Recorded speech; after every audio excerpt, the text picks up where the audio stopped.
And we're back after a brief break. You're watching South Texas Crossfire, KTMB. This is Attorney Joe Flores reminding you to join us each and every week right here on South Texas KTMB station, the only family-owned and operated Lopez Broadcasting. Carlos Lopez, my good friend, thank you so much for what you do.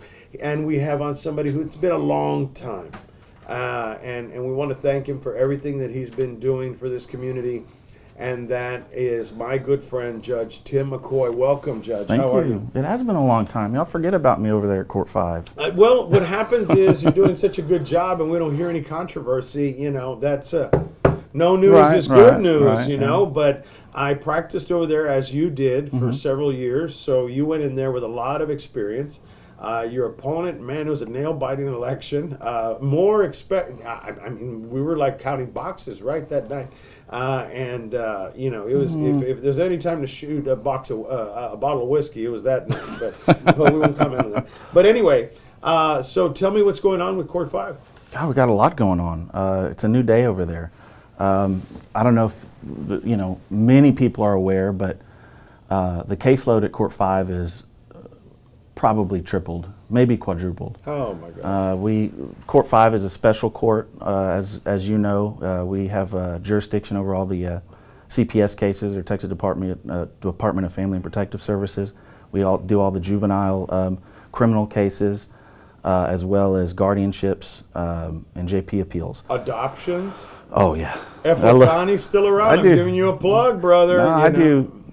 Sometimes I do. I did an adoption this morning. In fact, I've got a wall at Court 5 of all the adoptions I've done. And that cheers everybody up. Oh, yeah. When they do the adoptions and you come across and outside the bench. Yeah, well, those are success stories, but we hear There's so much bad stuff. So, well, your predecessors, they had a hard time wrestling with all that stress, man.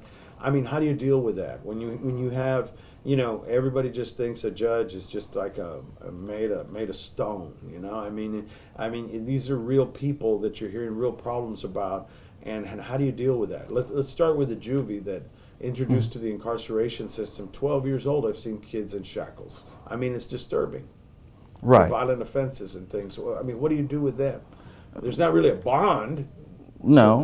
Every case is different. You evaluate. The juvenile system is a lot different than the adult system. The goal of the juvenile system is to keep kids out of the adult system.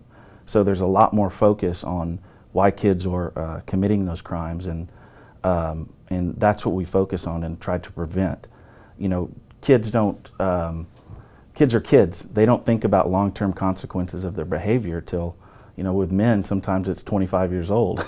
It's a lot sooner than women. Yeah, but, so putting the hammer down and long-term incarceration is inhumane, and it doesn't work for children. They'll end up in the adult system. Now, that's not to say if there's serious safety concerns that you can't consider long-term incarceration, but the incarcerations of a juvenile, I wouldn't call it an incarceration. It's more treatment. It's more, we have facilities where you go to a regular school, you play football, you do all of your normal activities, but also get help with the reasons why you're in the system. It's rare, it's very rare that I ever have a child get in trouble and end up at Court 5 that doesn't have serious problems at home.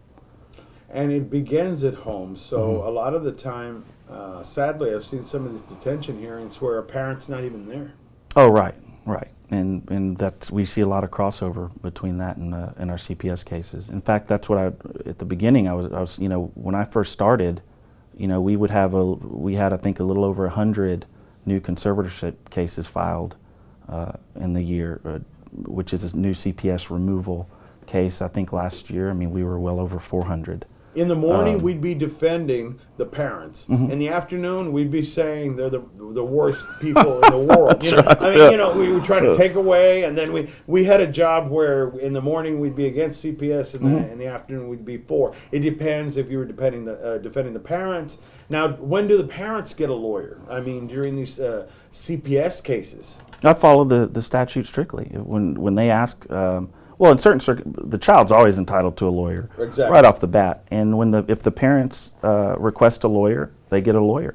I don't think I've ever denied I haven't. I've never denied a request for counsel. And do these parents? I mean, usually, there's the idea that a lot of these socioeconomic factors have a lot to do with this.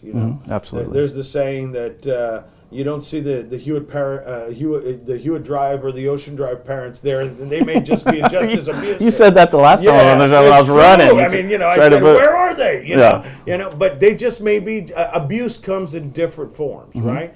It's just that, I mean, unfortunately, these people get in a system where they're on parole or they're, and then they can't even live with their kids sometimes, and they break that. Well, and I disagree with you. I see cases throughout all walks of life, all people in walks of life. Give us the Hewitt Drive case and the Ocean Drive case, but don't name them. Well, but I can tell you this. Higher socioeconomic. There's absolutely those issues with poverty, with drug abuse, with incarceration. Just with, tell me rich people get hit too. Well, it happens. It does. It happens. Okay, that's all I want to hear.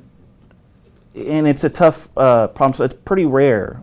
I mean, I'm not Che Guevara here. I'm just, I'm just asking, man. But access to resources. That's a big deal. Yeah. And if you have the resources, a lot of times you can go get that help on your own. They're going to put them in rehab. They're going to, it's $3,000 a pop a day. The other people can't afford it. Well, what they do is self-medicate them and go hit the dresser. There's a joint in there, Well, all joking aside, it's pretty rare, despite what I read in a removal affidavit, or despite what I read, when I get involved in these CPS cases, that you have an evil person. And it's very, you've done criminal defense work. You've done work with children. You don't come across a real evil child. There's always a reason behind it. Exactly. There's a long history. Maybe they were abused as a child. Maybe socioeconomic drug use. People that get involved in drugs. In fact, I would say probably over 90% of cases that come through Court 5 involve drug and alcohol abuse. Because of that, I've done the very best I can to expand our drug court program to try to get that rehabilitation for people. In fact, we just received a grant this last year from Krista Spahn, where we're trying to, where we were able to get a drug court coordinator, so we can get better screenings, where we could get, we were registered as a specialty court with the state, so we could qualify for more grants. We have more people in our drug court program now than ever before, and in fact, we've applied with the consent of the Commissioner's Court, the new judge, Brent Chesney. He's always been an avid supporter of Court 5. Sat on that bench. Exactly, and he knows. So we're hoping to get further grants that'll help with for more drug treatment, more better testing, better counseling, all that kind of stuff. Well, we're going to take a brief break here in a minute, but before we do, what do you think the most pressing issue is? Those people out there that are watching this that have that mindset, and I wanted to bring that out in a kidding way, but it's serious. That they say, oh, there's disparate treatment, they're just picking on people that are on the west side, or, it's always the same people that are in there. How would you answer those people? Seriously. Because I hear that a lot. Right. I don't think that's the case. And when you come into Court 5, and I think if you ask anybody with a CPS case or juvenile case, you're going to get a fair shake. You're going to get those opportunities to get the help you need and make your situations better, to litigate the issue. Just because somebody claims you did something doesn't mean that's the truth. You're going to get an opportunity in your day in court. And again, get the help you need, and I do the very best I can to make that happen. Some people try to use that as a weapon, and we'll talk about that here in a minute when we come back. Well, Court 5 doesn't punish people. That's right. Not what I'm about. Yeah, some people try to pull one over on you, but right. But if you and I know that you wanted to cover a couple of other areas here, so we're going to take a brief break and some very important information from Judge Tim McCoy from Court 5, and that's for you people out there, the juvenile CPS. Those cases that we often don't hear about when we come back.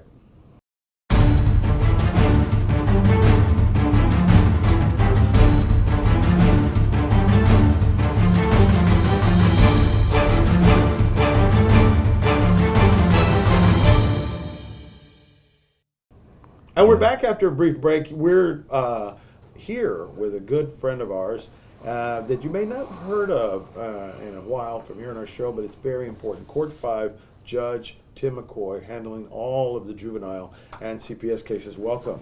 All right, yeah, Welcome thank back. you. I know there's a lot of area to cover, so I'm just gonna. It's just a free-for-all, freedom of consciousness here. Just stream of consciousness. Tell me what really drives you to do your job. Well, when I first began practicing law, you were there, I was there. We've been friends for years. We started. Both of you and I started doing work in Court 5, and as far as my practice goes, that was always the part of my law practice that I enjoyed the most. It's very tough cases. Pay the least, but we had the exactly. Most, we had the most, justification for doing it. Right, but there's also a reward on the back end. Nobody makes any money in Court 5. That's Again, right. It's all CPS guardianship cases. So it's not a political court, and it. Again, the cases are tough, but it is very rewarding being able to help people on the back end. And that's what keeps me going. You did guardianships. Tell us a little bit about that from the practitioner side and the judge side. Okay, now, and that's interesting. I mentioned about how the caseload or CPS caseload has gone up tremendously. Our guardianship caseload has also gone up tremendously. And it's a result of people living longer. People that get to that later point in their life that need help, need somebody to make decisions for them. Our county, I'm going to be honest with you, is a little bit behind on providing those resources for our elderly individuals, and I'm working on that right now. I'm working on getting a guardianship investigator, which is a statutory position appointed for Court 5. So when issues come in, referrals come in of maybe elderly abuse or an elderly individual having issues needing help with, I can send an investigator out and make sure that they're okay. I've been getting support. I've got support. I presented it with my new budget request, and I think so far, all the commissioners have been very supportive of the things I'm trying to do in Court 5. It's a huge issue that it's hard to, a lot of people, the remedy is to call APS or the Area Agency on Aging, but they're so overbooked. And then you have the people that I go talk to, sometimes the ombudsman, but they're limited to the long-term care facilities. And so there's so many at home, or so many that are afraid to go into long-term care that are living at home. Absolutely. The story of I won't let you in because I'm feeding the raccoons inside the house. Right. It really happens because I still do house calls. Well, and we have go in there and the state resources are unfortunately lacking in this situation. We have many people that need guardians with no family or no friends that can help out with the situation. They outlived everybody. Right, exactly. And we're also seeing more hotly litigated guardianship cases, which is kind of a new animal. Pre-will contests, that type of stuff, which is you didn't used to see years ago. We bring Judge Vargas on all the time. He says, please make a will, power of attorney. I mean, he's begging people, right, to do that because of you having to face that. That's a very interesting wrinkle in the whole thing. We're thinking about the young, but also the whole lifespan you're taking care of. Exactly, yeah. We got a couple of minutes left, but what would you like to tell people and explain about the court and about how people can get behind the efforts that you are making with our youth, with our elderly, with parents? I mean, often parents feel that they're the target of an investigation, or once CPS has you, I think I made an argument once the government has you, they'll never let you go. It was a great Hail Mary, right, but it didn't work. But but I tried. But tell us a little bit about the reality of it. Well, the reality, all of those situations with families, all of those situations with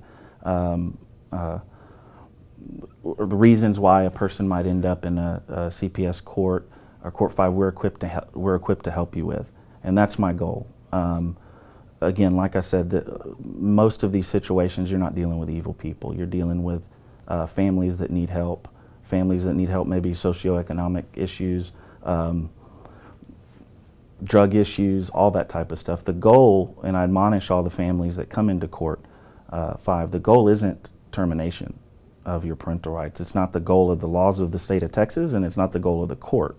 The goal is reunification, getting you the help you need so you're able to care for your children. I focus a lot on families, keeping families together, placing children with family. That's the first thing I always look to, and making the family unit stronger. And I'll keep doing that. I appreciate your time, Judge Tim McCoy, Court 5. We want to thank him for coming on, and don't be a stranger. Just call me up at 3 in the morning as usual, and wake me maybe up have lunch. Hey, yeah, but if you want me to buy, if it's okay with the rules, we can go split ticket. But thank you, Judge Tim McCoy. He started out with me there in Court 5, so he's practiced it, and now he's on the bench for it. And thank you for everything All right, you do. thank Seriously. you.